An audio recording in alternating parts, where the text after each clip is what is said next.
Au nom du Père, du Fils et du Saint-Esprit. Amen. Paix et joie, mon frère, ma sœur, dans le nom de notre Seigneur Jésus-Christ.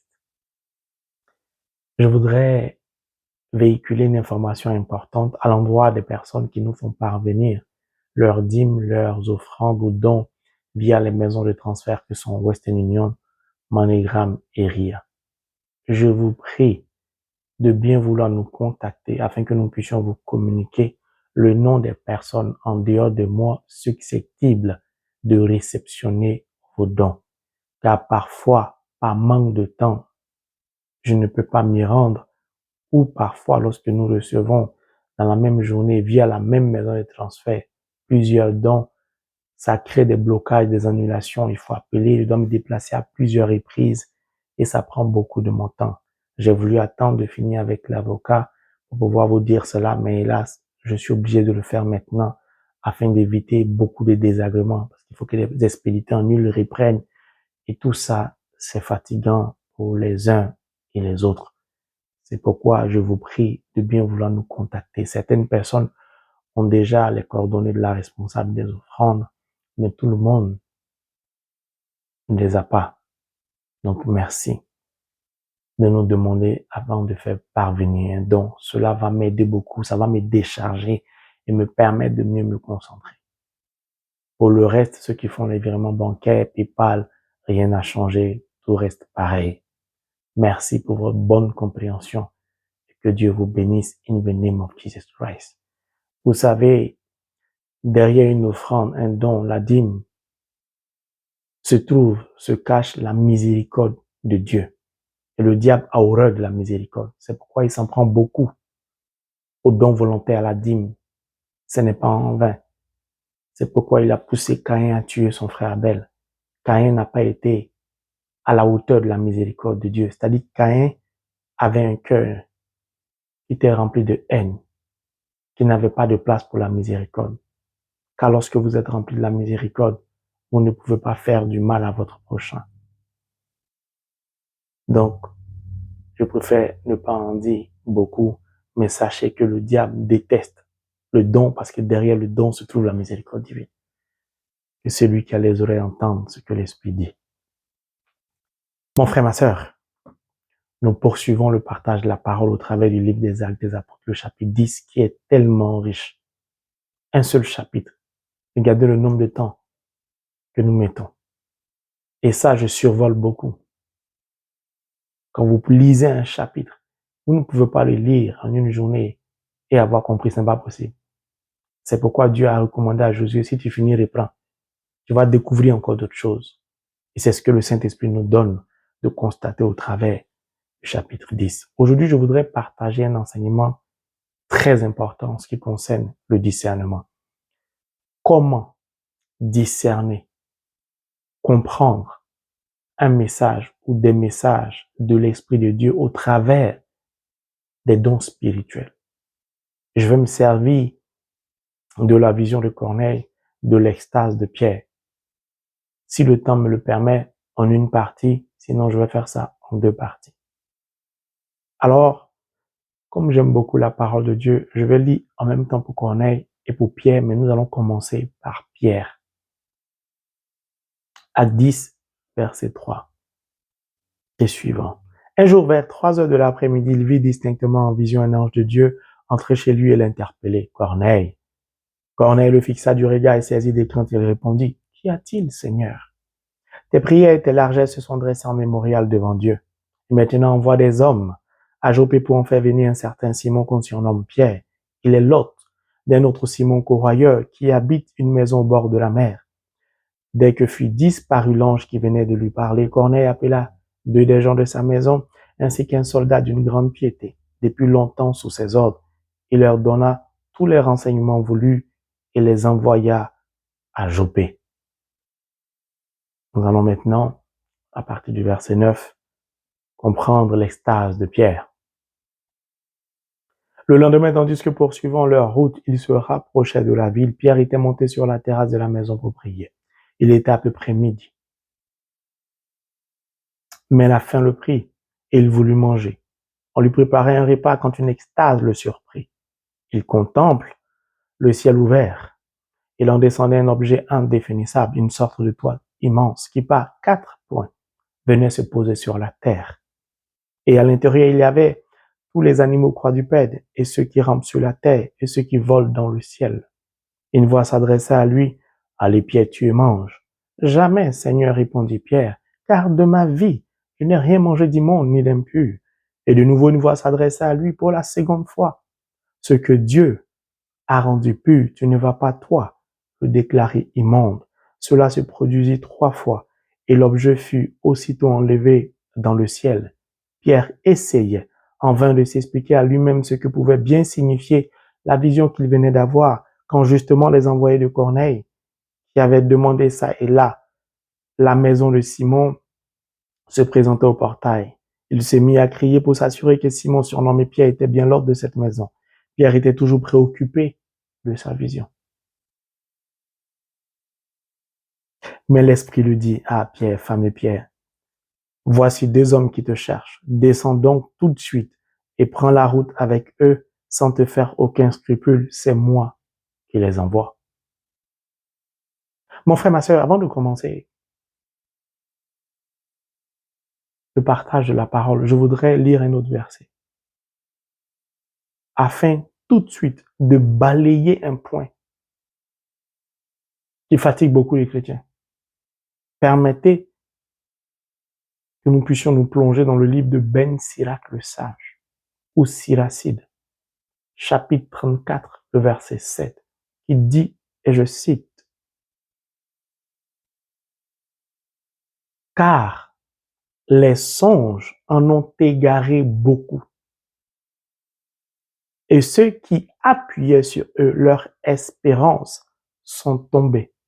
Dans certaines versions, ont péri ou sont descendus dans la tombe. » Je recommence parce que c'est très important. Car les songes en ont égaré beaucoup, et ceux qui appuyaient sur eux leurs espérances sont tombés. Mon frère, ma sœur, la parole de Dieu t'invite clairement à ne pas tomber dans ce que j'appelle l'addiction, la dépendance ou être accro aux songes. Beaucoup se sont égarés. Beaucoup sont tombés de haut, sont descendus dans la fosse, ont basculé dans l'obscurité, dans la pénombre du fait des songes. Nous ne devons pas être accros aux songes. Nous ne devons pas nous accrocher aux songes comme mode de vie spirituel. Nous devons nous accrocher uniquement à Holy Bible, the Word of God. Tout chrétien qui s'accroche aux songes est un addict, donc est malade.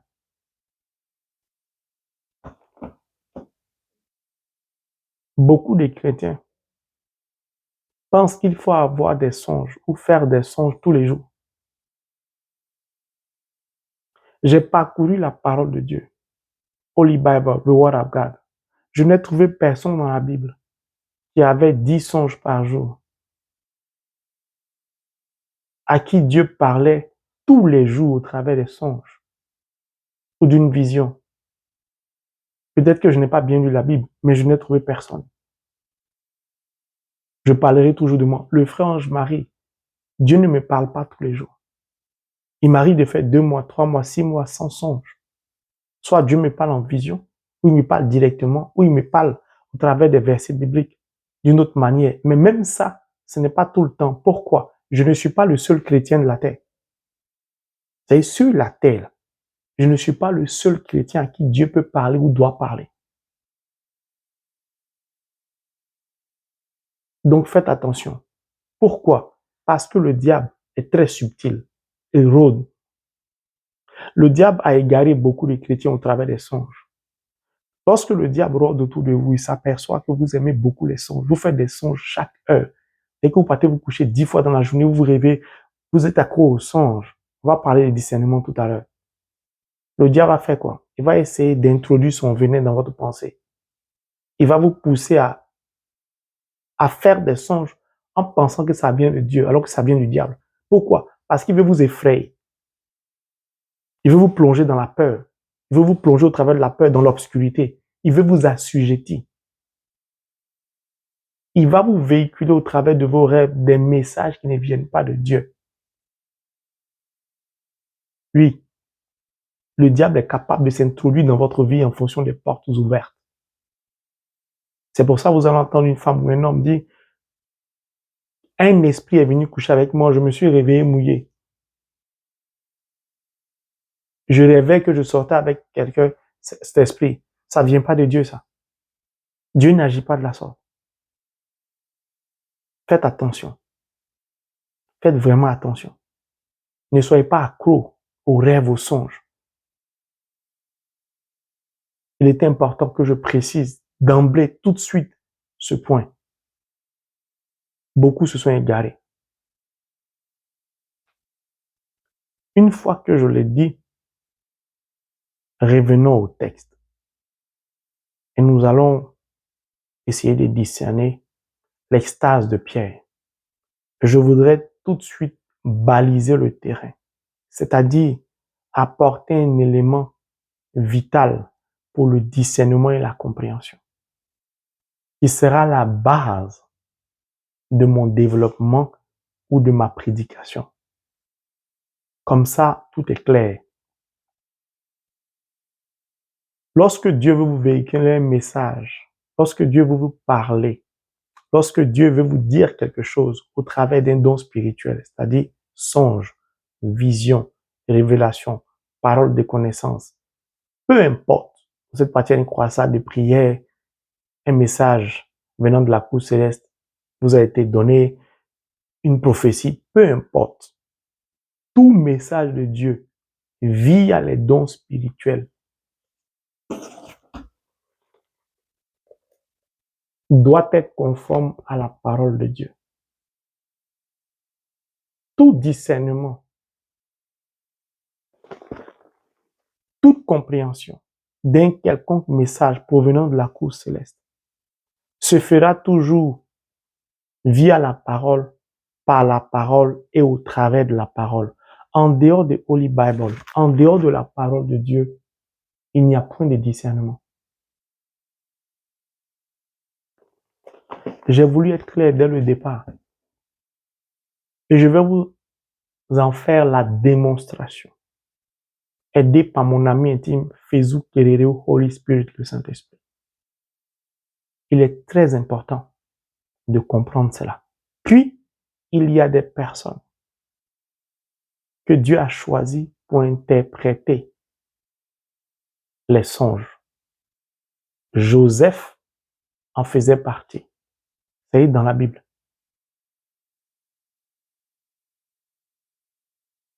C'est clair. Puis, il y a le Saint-Esprit. Donc la parole, car la parole est esprit. Tout message reçu qui n'est pas conforme à la parole ne vient pas de Dieu. Tout discernement qui se fait en dehors de la parole ne vient pas de Dieu. C'est clair.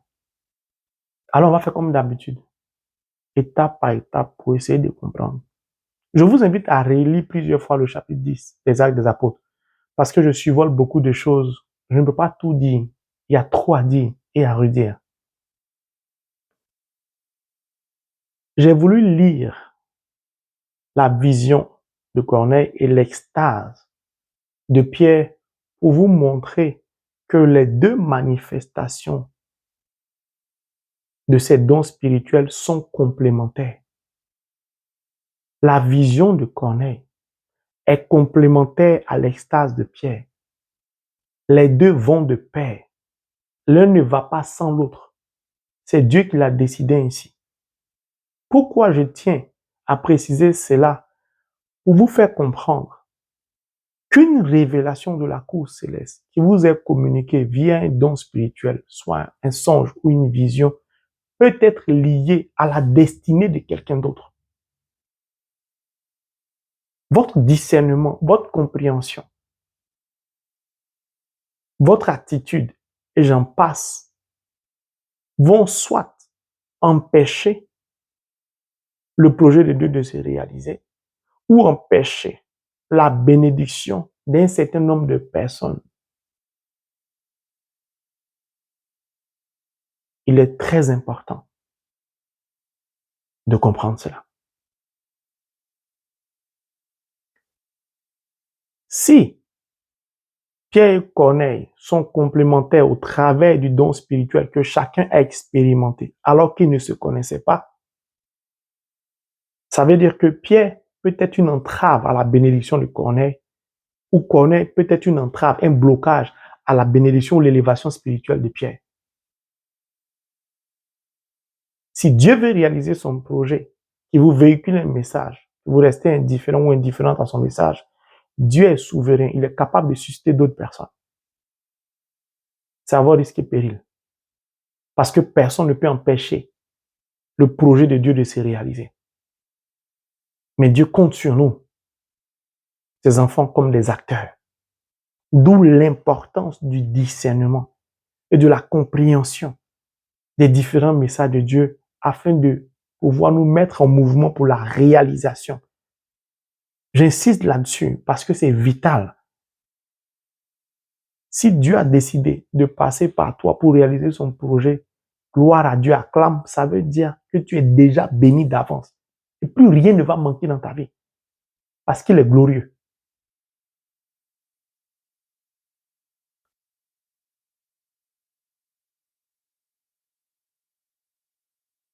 Le lendemain, tandis que poursuivant leur route, ils se rapprochaient de la ville. Pierre était monté sur la terrasse de la maison pour prier. Il était à peu près midi. Midi, le soleil est au zénith.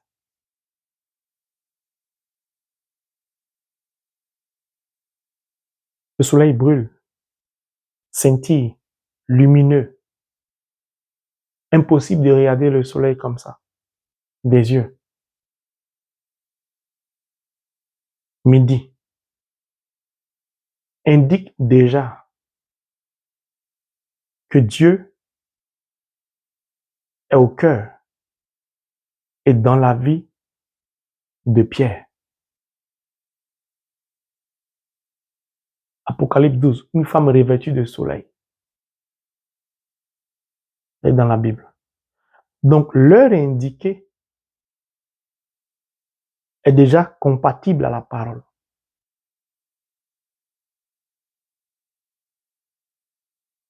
Puis, midi indique que la personne dont on parle a besoin de vivre une consommation de quelque chose. Dieu a besoin de faire sécher, de faire disparaître dans la vie de cette personne tout ce qui ne va pas. C'est biblique. Jésus a été conduit au désert. Au désert, il fait extrêmement chaud. Pour être quoi? Pour être préparé à accomplir sa mission, son ministère. Midi indique donc conformément à la parole de Dieu, comparé au désert du Christ, que la personne dont nous parlons, c'est-à-dire Simon-Pierre, a besoin de vivre le désert, cette chaleur, cette souffrance pour être préparé à accomplir une mission. Donc, c'est biblique. C'est conforme à la parole de Dieu. Il y a beaucoup à dire, mais j'avance. Il ne s'agit que de l'heure de midi. J'ai fait les rapprochements avec la parole de Dieu. Est-ce qu'il y a suffisamment d'éléments pour dire que déjà l'extase de Pierre vient de Dieu? Je ne pense pas. Nous continuons car ce n'est qu'une heure. Pour nous qui avons les yeux affinés, les oreilles affinées, on peut déjà comprendre. Mais la faim le prit. Il voulut manger. Il a un besoin. Il veut manger. le soleil, ça brûle, ça peut cuire un œuf.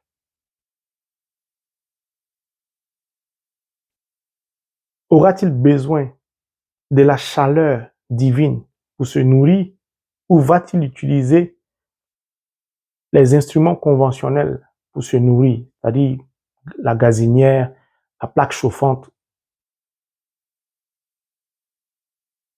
On lui préparait un repas quand une extase le surprit. Dans l'attente d'avoir un repas, il est surpris par une extase, par un sommeil. Parfois, il nous arrive,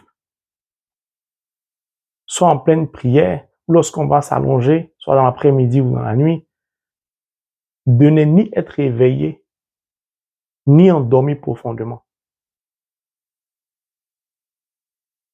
Ça arrive.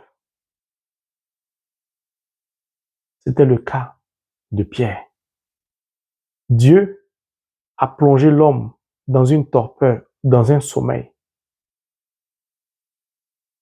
Il a plongé Pierre dans une extase. C'est biblique. Mais ce n'est pas suffisant déjà pour conclure. Nous avançons. Je vais détailler pour vous expliquer vraiment comment discerner sérieusement. Donc, je prends vraiment mon temps pour vous expliquer. Plongé dans cette extase, la Bible nous dit, il contemple le ciel ouvert.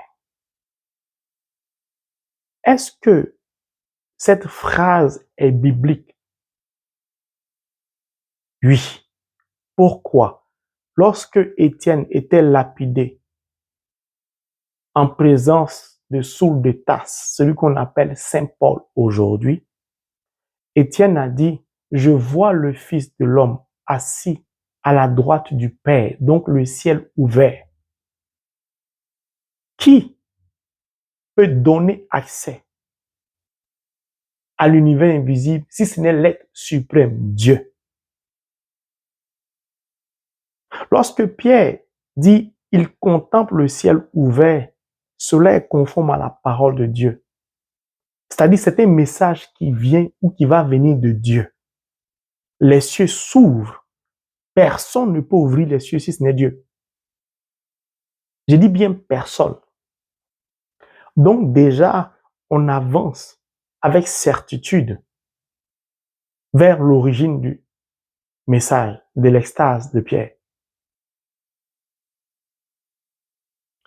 Il en descendait un objet indéfinissable, une sorte de toile immense qui, par 4 points, venait se poser sur la terre. Donc, une toile est descendue du haut des cieux pour se poser par 4 points, c'est-à-dire les 4 points cardinaux. Or, les 4 points cardinaux, c'est biblique. Le nord, le sud, l'est, l'ouest. Qu'est-ce que cela traduit? Ça traduit l'humanité entière. Le monde tout entier. Qui en est l'auteur? Dieu, l'être suprême. Mon ami Agou, Proverbe chapitre 30, nous le rappelle très souvent, mon ami de classe. Donc, cette toile qui descend vient de Dieu. C'est biblique. Et à l'intérieur, il y avait tous les animaux quadrupèdes. Et ceux qui rampent sur la terre et ceux qui volent dans le ciel. Donc, il s'agit quasiment de toutes sortes d'espèces animales. Ça nous rappelle qui? Noé. L'arche de Noé. Dieu lui a demandé de prendre toutes sortes d'espèces animales. Dans quel but? Parce que Dieu voulait nettoyer l'humanité de l'impureté. C'est-à-dire accorder sa miséricorde et créer un monde nouveau. Rapprochement, Dieu veut accorder sa miséricorde à celui-là même qui expérimente cette extase. Qu'a-t-il fait? Je n'en sais rien. On n'en sait rien pour l'instant, on avance. Donc, ce qui se trouve à l'intérieur est conforme à la parole de Dieu. indique que Dieu veut faire quelque chose de glorieux. On a déjà atteint 50% ou bien dépassé un peu les 50%. On sait que l'extase de Pierre vient de Dieu.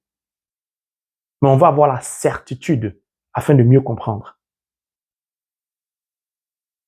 Puis, la Bible nous dit, une voix s'adressa à lui. Allez, Pierre, tue et mange. Une voix s'adresse à Pierre au travers de son extase. Cette voix lui demande de tuer et de manger. On ne sait pas. La voix vient de qui? Est-ce la voix du diable? Est-ce la voix de l'Esprit de Dieu? On n'en sait rien. Pourquoi? Parce que Pierre a attaqué sur son besoin. Il a faim. Donc, la personne qui veut lui communiquer un message, veut lui communiquer un message à partir de son besoin. Si jamais cela vient de Dieu, ça veut dire que Dieu peut te parler en fonction de ton besoin.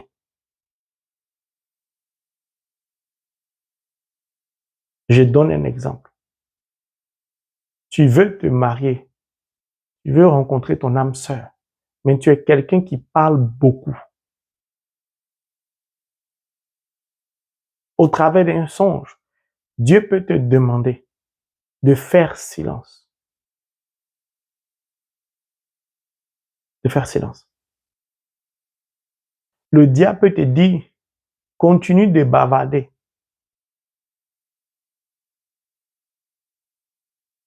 Que nous dit la Bible dans le livre des Proverbes? Là où les paroles abondent, le péché demeure. Dieu aime-t-il le péché? Non. Donc le diable, c'est lui seul qui peut te demander de continuer à bavarder. Le silence. Le Seigneur nous dit dans le livre de Matthieu que si tu vas là à sa rencontre, tu veux prier, entre dans ta chambre, enferme-toi. C'est-à-dire pour rencontrer le Christ, Dieu, il faut aller à l'intérieur de soi. Or, pour aller à l'intérieur, il faut se détacher du bruit, donc silence.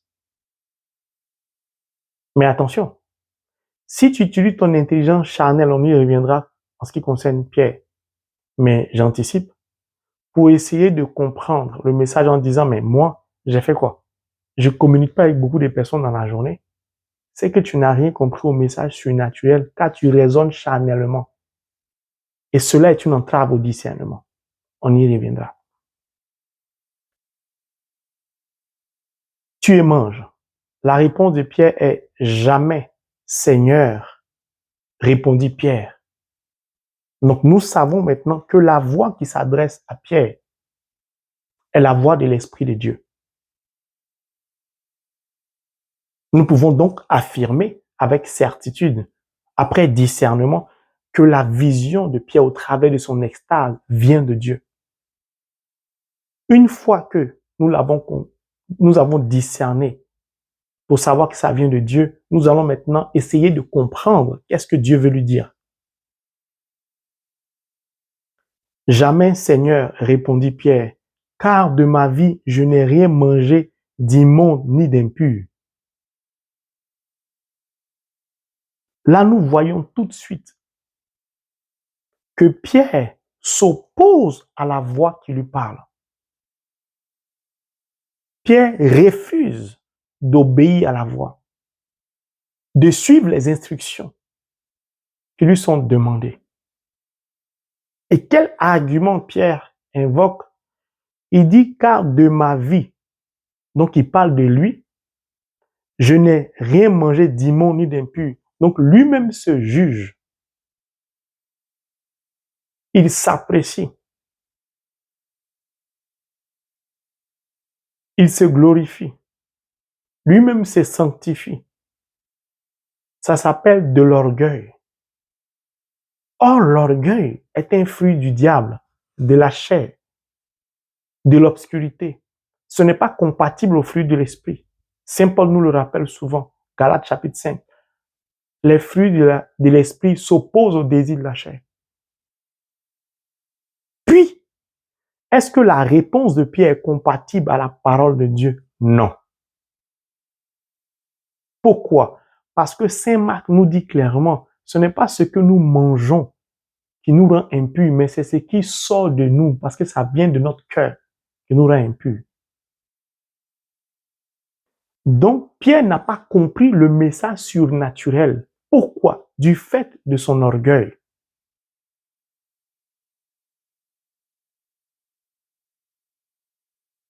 Qui est Pierre?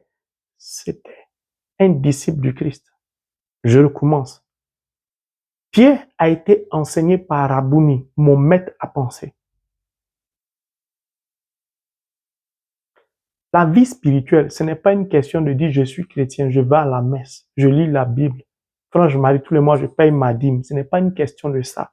C'est une question de ton attitude, de ton comportement, de la mise en pratique de la parole de Dieu. Beaucoup de chrétiens vont à l'église, à des croisades d'évangélisation, à des prières, répondent Amen, acclament le Seigneur, mais n'y croient pas. Doute.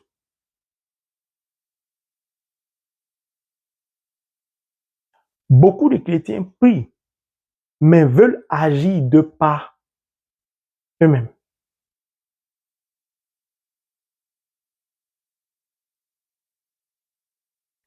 L'orgueil nous empêche de discerner et trompe notre compréhension.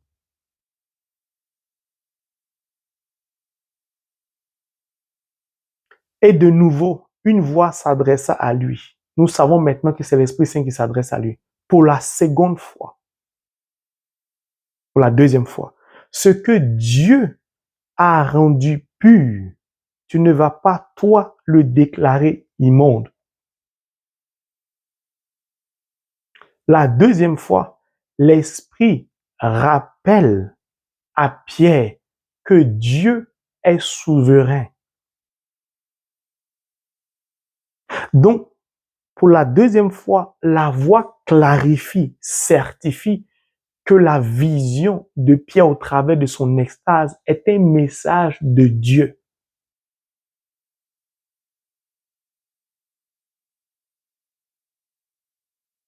C'est un message de Dieu. Le serpent, le diable, peut jamais parler de Dieu en bien. Retournons au jardin d'Éden. Qu'est-ce qu'il a dit à Ève? Oh Dieu, si vous mangez, vous allez connaître des choses.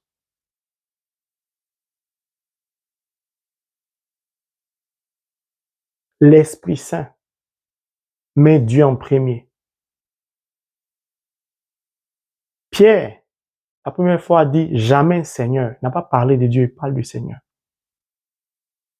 La Trinité, chacun a son rôle. Dieu d'abord.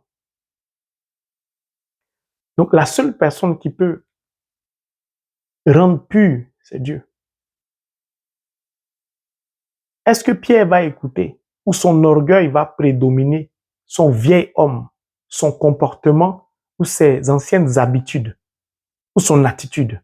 Nous allons découvrir. Cela se produisit 3 fois et l'objet fut aussitôt enlevé dans le ciel. Si cela s'est produit 3 fois, ça veut dire que Pierre a continué à s'opposer à la voix de l'Esprit, que pourtant lui-même qualifie de Seigneur. Donc il reconnaît que c'est la voix de l'Esprit Saint, mais il s'oppose toujours. Or, la miséricorde de Dieu, c'est 3. Un cycle de 3. À la 3e fois, l'objet fut aussitôt enlevé dans le ciel. À partir du moment où Pierre s'obstine à emprunter toujours le même chemin, à se comporter de la même manière, Pierre vient fermer ainsi la porte entre le surnaturel et lui. C'est le cas de beaucoup de chrétiens d'entre nous. Beaucoup.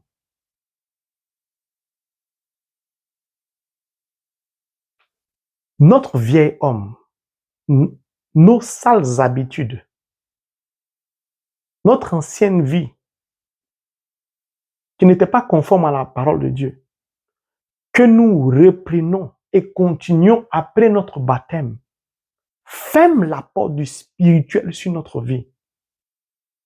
Nos mauvaises habitudes, notre orgueil, notre fierté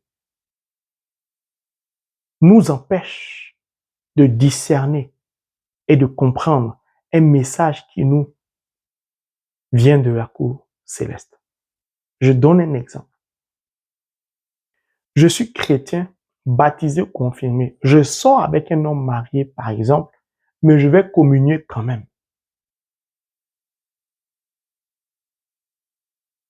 Et je dis, affaire de Dieu, c'est entre Dieu et moi.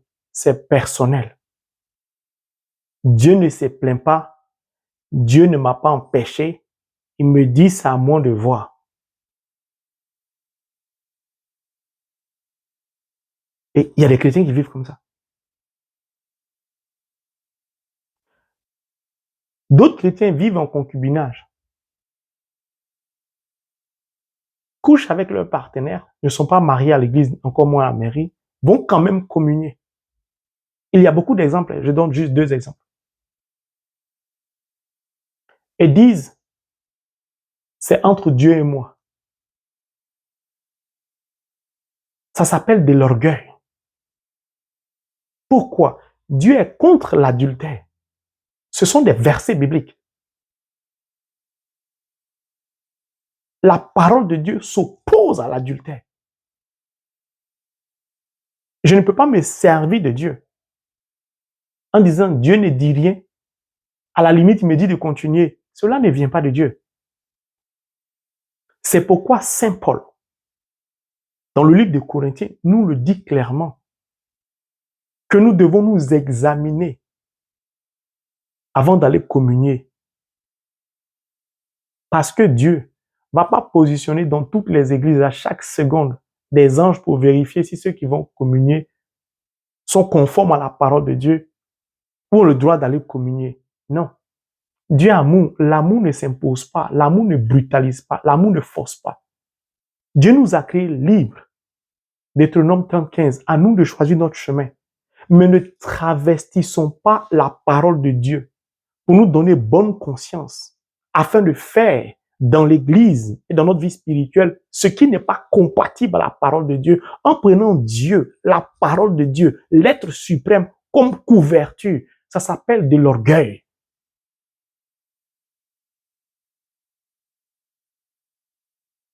Je vais prêcher toujours la vérité.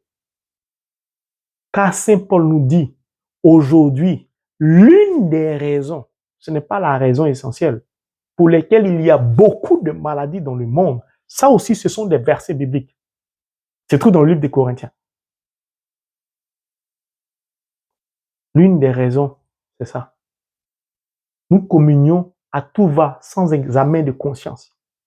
C'est pourquoi il y a des maladies, infertilité, des maladies bizarres. Il y a beaucoup de maladies. C'est l'une des raisons. Faisons vraiment attention. Le discernement, c'est un sujet très sérieux.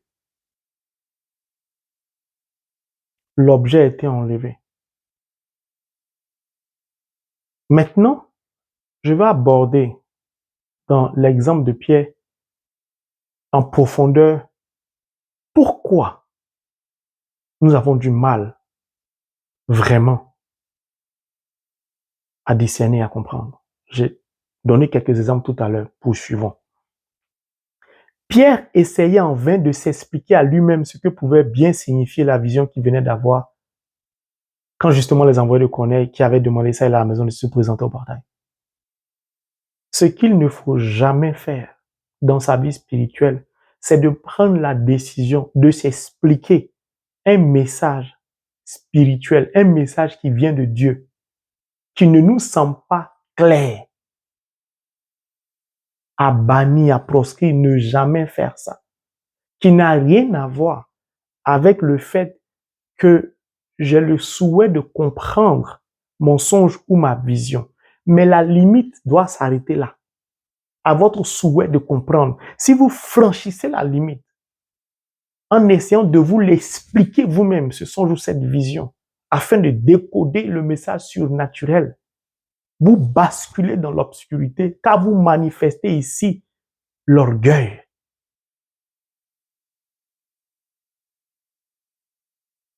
C'est pourquoi n'allez pas sur les moteurs de recherche. N'allez pas fouiller dans les bouquins. Je parlais 2 ou 3 personnes chrétiennes qui prenaient même des bouquins des musulmans ou des numérologues pour regarder, j'ai fait tel son, j'ai vu telle fourmi, qu'est-ce que ça signifie dans les livres des musulmans. Ce n'est pas le Coran, hein, voilà, des trucs comme ça. Je parle des chrétiens à qui j'ai parlé, ce n'est pas on dit. Ça s'appelle de l'orgueil. Puis, quand nous agissons ainsi, c'est de l'égoïsme. Pourquoi? Parce que je me dis que je n'ai pas besoin de celui qui est habilité pour m'interpréter mon songe. Je peux le faire moi-même, alors que je n'ai pas reçu le don.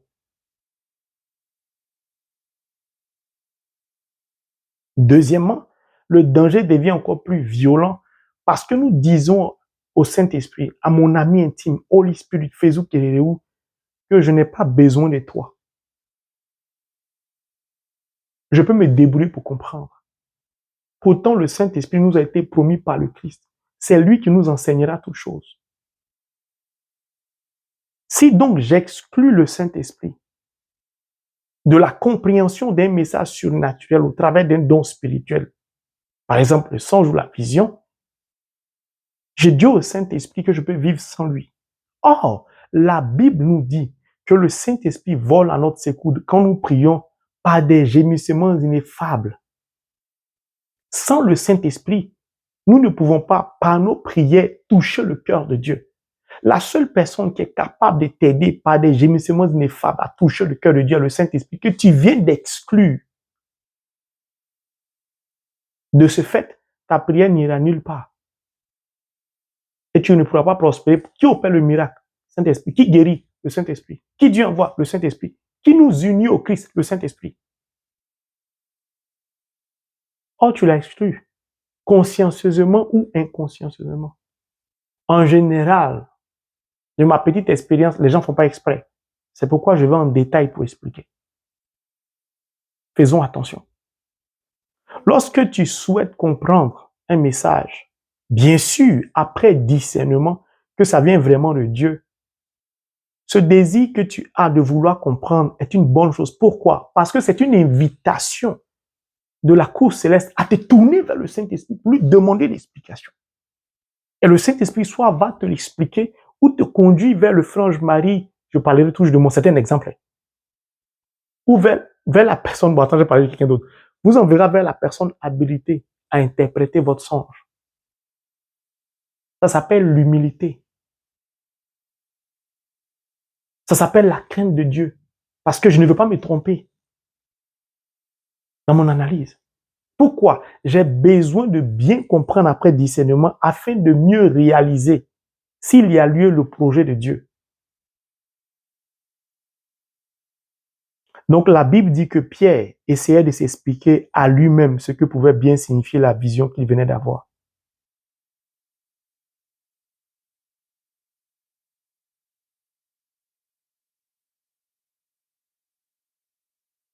Nous continuons. Il se mit à crier pour s'assurer que Simon-Pierre était bien lors de cette maison. Pierre, au verset 19, était toujours préoccupé de sa vision.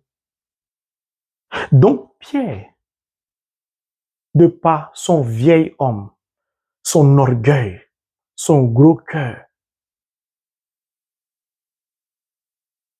ayant à cœur de satisfaire les désirs de la chair, a fini lui-même par s'enfermer dans une prison au travers d'un don spirituel dans lequel Dieu l'a plongé afin de lui parler.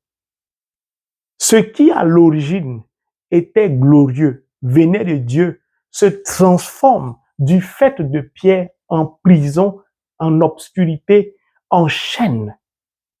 Il devient prisonnier de sa vision au travers de son extase parce qu'il veut forcément se l'expliquer à lui-même. De ce fait, il est perdu, il est plongé dans l'obscurité dont nous parlait Ben Sirac le sage, Siracide 34, verset 7. Pierre est tombé dans la fosse. Il ne peut plus s'en défaire. Vous voyez le danger qu'il y a à vouloir s'expliquer nous-mêmes. C'est pourquoi beaucoup ont reçu de vrais messages de la cour céleste. Mais leur comportement, leur attitude, leur orgueil, leur désir de vouloir satisfaire la chair d'utiliser l'intelligence charnelle, les a égarés dans leur égoïsme de vouloir s'expliquer à eux-mêmes. Leurs songes les a fait plonger, basculer dans des choses qu'il ne fallait pas faire, changeant ainsi le plan de Dieu sur leur propre vie. Et ces personnes-là ne sont pas exaucées, ne sont frustrées, ne comprennent pas. Mais si ce que tu fais bloque la bénédiction de quelqu'un d'autre, empêche le projet de Dieu de venir à accomplissement pour que toi, tu sois béni et exaucé, ce n'est plus la faute de Dieu. C'est pourquoi vous verrez beaucoup de chrétiens baptisés, confirmés, sont bénis par Dieu, ont obtenu la faveur de Dieu. Les grâces divines ont été accordées, mais ces personnes vivent toujours dans la souffrance, dans la misère. Pourquoi? Parce que ce sont des personnes qui agissent comme Pierre.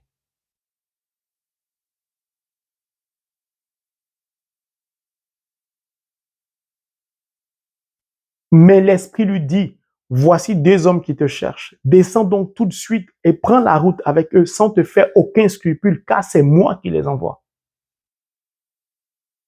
Pierre sort de son extase et beaucoup de chrétiens s'y reconnaîtront. Mais, ça dit que, mais où est donc orné qu'à marque l'opposition? Le Saint-Esprit est obligé maintenant d'intervenir. Non plus en vision, encore moins dans une extase, mais réellement.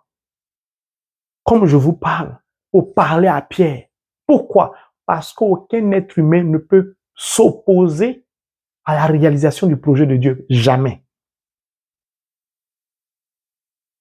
Et là, nous savons maintenant que c'est le Saint-Esprit qui était la voix qui parlait dans le songe. Le Saint-Esprit va dire à Pierre ce qu'il doit faire. Quelle sera l'attitude de Pierre? Pierre descendit rejoindre ses gens.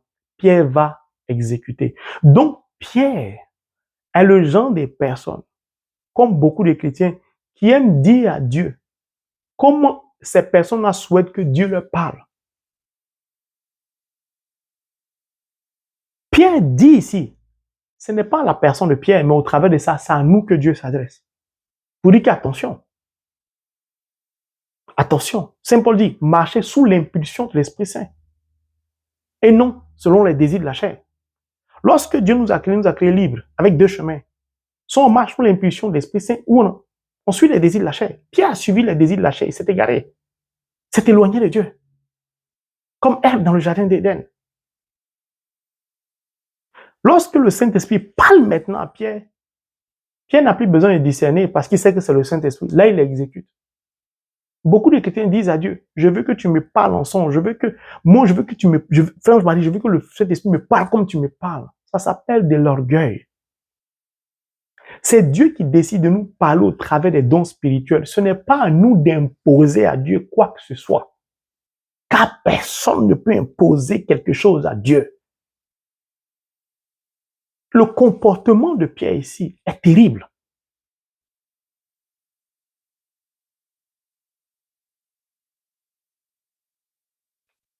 Pierre est descendu pour maintenant suivre et respecter les instructions. Maintenant, revenons au début, puisque maintenant on a compris. Pourquoi la voix lui a parlé 3 fois? Ça veut dire que Pierre avait vraiment besoin de la miséricorde de Dieu. C'est pourquoi l'heure de midi était indiquée. Pourquoi? Parce que Pierre était encore charnel. Enseigné par Rabouni, par mon maître à penser, l'Emmanuel, Dieu est avec nous, formé par Rabouni, ayant suivi Rabouni, témoin qu'il était des miracles de Rabouni, Pierre était toujours prisonnier de sa chair. Il n'était donc pas converti. J'ai dit souvent à beaucoup de chrétiens qu'ils ne sont pas convertis, ils sont choqués. Certains m'en veulent, mais quand je leur fais la démonstration, ils restent en toi, c'est-à-dire silencieux, éberlués, étonnés. Pourquoi? Ce n'est pas une affaire d'acquaintance entre nous. Si je te connais, il y a de l'affinité, ça ne va pas m'empêcher de te dire l'authenticité de la parole de Dieu, de te dire la vérité. La vraie conversion, elle est totale. C'est celle de Marie-Madeleine. C'est ça la vraie conversion. La vraie conversion ne se fait pas à mi-chemin en dents de scie. C'était le cas de Pierre. Pierre avait besoin de miséricorde. Pourquoi? Sans la miséricorde de Dieu, Pierre n'aurait jamais reçu les clés de l'église. Pourquoi? Parce qu'il allait plonger l'église dans l'obscurité. Une fois que vous laissez votre charnel prédominer sur votre spirituel, tout ce que vous allez faire après est négatif. Nul et de nul effet. Et vous allez comprendre l'importance parfois de bien comprendre la parole de Dieu et pourquoi je refuse d'interpréter parfois les sons de certaines personnes. J'ai parlé d'abord de la voix 3 fois, dont Pierre avait besoin de miséricorde. Puis, les 3 fois de la voix nous indiquent quoi? Et vous allez voir que tout ce que je dis jusqu'à la fin de cet enseignement, tout ce que je vais dire sera toujours conforme à la parole de Dieu. C'est pour nous rappeler l'être de Pierre, qui il est, comment il a vécu, comment il vit et comment il devra vivre. Si je vous suis depuis longtemps, que vous coupez avec moi 3 à 6 mois, que vous revenez après, je ne vais pas interpréter votre songe parce que je ne sais plus quelle est votre vie. Toutes ces personnes que je suis savent où elles sont arrivées aujourd'hui dans leur compréhension de la parole de Dieu. Je parle des personnes qui sont fidèles à ce que je dis. Quand je leur dis lisez la parole chaque jour, faites-moi des résumés, ces personnes qui respectent là, elles savent ce qu'elles vivent. Pourquoi? Leurs sons, je les interprète facilement parce que nous avons un début, un cheminement ensemble et je sais où Dieu veut les conduire. Par 3 fois, Pierre s'est obstiné. Même le Saint-Esprit dit, la route descend donc tout de suite et prend la route avec eux sans te faire aucun scrupule. Pourquoi le Saint-Esprit dit ça? Parce que le Saint-Esprit sait que Simon n'a pas changé. Il est toujours Simon, il n'a pas encore compris qu'il est Pierre. Comme beaucoup de chrétiens n'ont pas encore compris qui ils sont chrétiens. Ils détiennent une nationalité, la meilleure au monde. Il leur donne accès au royaume des cieux. Revenons. L'importance de suivre quelqu'un, de connaître la personne. Jésus a dit quoi à Pierre?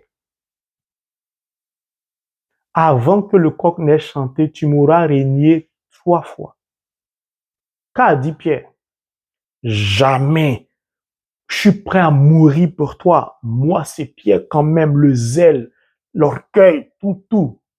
Quand le coq a chanté, le Christ a regardé Pierre. Il dit, il avait honte. Pourquoi? Il dit, lui là, je ne le connais pas. Jésus connaissait Pierre, puisque Pierre était son disciple. Donc Jésus était le guide spirituel de Pierre, par exemple. Il connaissait les failles de Pierre, les faiblesses de Pierre. Pierre avait honte. C'est le même Pierre à qui Jésus a demandé par 3 fois, à 3 reprises, m'aimes-tu vraiment? Ça veut dire que Pierre n'a pas compris, n'a pas retenu les leçons de l'université de Rabouni.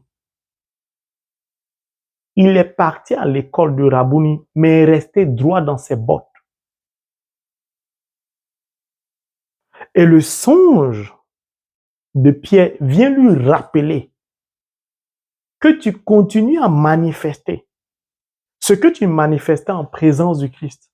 Jésus était vivant. Tu te comportais comme ça.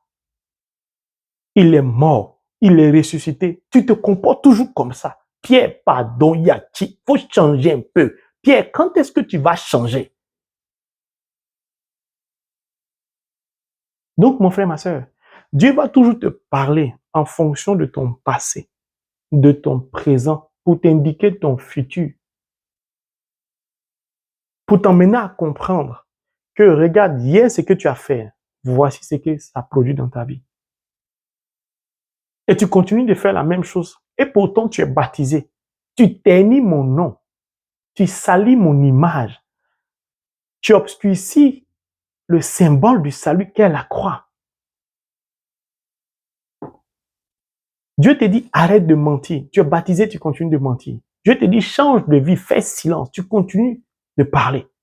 Puis c'est toi qui dis à Dieu, je suis fatigué d'être célibataire. Je suis fatigué de ne pas avoir de travail. Je suis fatigué d'être stérile. Je suis fatigué d'être ceci.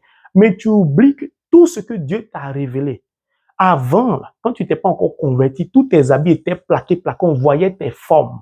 C'était des fossiles, tout ça. Tu es converti, tu es plus plaqué maintenant qu'avant. Tes habits, c'est sans manches ou ton corps est toujours exposé. Ta préoccupation, quand tu travailles, c'est de dépenser dans l'achat des vêtements, des chaussures, des sacs à main, des costumes. Si tu es un homme, tu n'as pas encore compris que Dieu te dit ton problème, c'est ça. Tant que tu n'écoutes pas la voix de l'Esprit de Dieu comme Pierre, tu ne seras jamais exaucé. Qui perd le temps? C'est toi qui perds le temps. C'est toi qui vois ton extrait de naissance t'indiquer que ton âge avance. Sinon, Dieu n'a pas de problème puisqu'à 100 ans, Abraham a eu un enfant. Dieu te dit qu'il t'a appelé à le servir. 2024, année missionnaire. Tu refuses toujours de servir Dieu en disant, le frange Marie, on ne sait pas comment il fait pour vivre. Est-ce que si je quitte mon travail, est-ce que si je quitte cette personne que Dieu a dit ce n'est pas pour moi, je vais m'en sortir dans la vie? Est-ce que si je fais comme si je fais comme ça, parce que tu n'as pas encore compris que tu dois compter sur Dieu, non sur toi? Va lire Jérémie. Maudit soit l'homme qui met sa confiance dans la chair.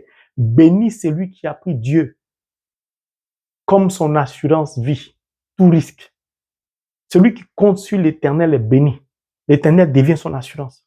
Mais si tu ne lis pas la Bible, tu vas savoir ça comment?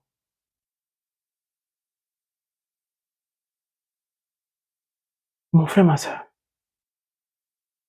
est-ce que tu comprends ce que l'Esprit essaie de te dire? Mais l'Esprit lui dit, c'est moi qui les envoie. Donc l'Esprit Saint vient confirmer à Pierre que son songe, son extase, sa vision vient de Dieu.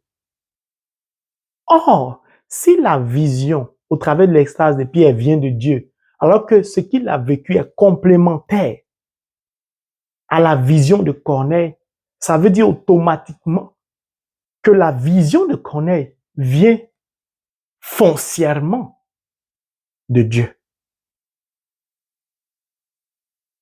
Mon frère, ma soeur, pour cette première partie, je vais m'arrêter là. La deuxième partie, on va parler de Corneille. Mais je voudrais que tu fasses attention. Que tu fasses attention. Longtemps, Dieu t'a parlé. Beaucoup de chrétiens disent, mais depuis, Dieu dit ça ne fait rien ou bien Dieu m'a pas encore parlé. Dieu t'a parlé. Il t'a confirmé. Il t'a reconfirmé, mais tu continues de lui demander la même chose. Il te dit, c'est moi. Il fait trembler ta main. Il envoie le pauvre frère Marie te parler. Tu dis toujours, je veux savoir quelle est ma mission.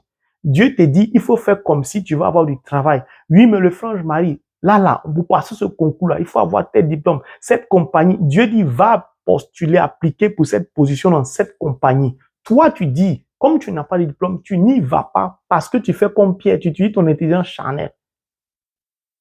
Faisons attention. Les songes en ont égaré beaucoup. Beaucoup. Beaucoup. Le comportement de Pierre a opposé clairement une résistance à ce que Dieu attendait de lui. De ce fait, Pierre était perdu. Mon frère, ma soeur, que Dieu nous donne rempli de son Esprit Saint, de nous laisser conduire par le Saint-Esprit afin de pouvoir mieux discerner les messages de la cour céleste pour les réaliser conformément à la volonté de Dieu et pour la gloire de Dieu in the name of Jesus Christ. Amen.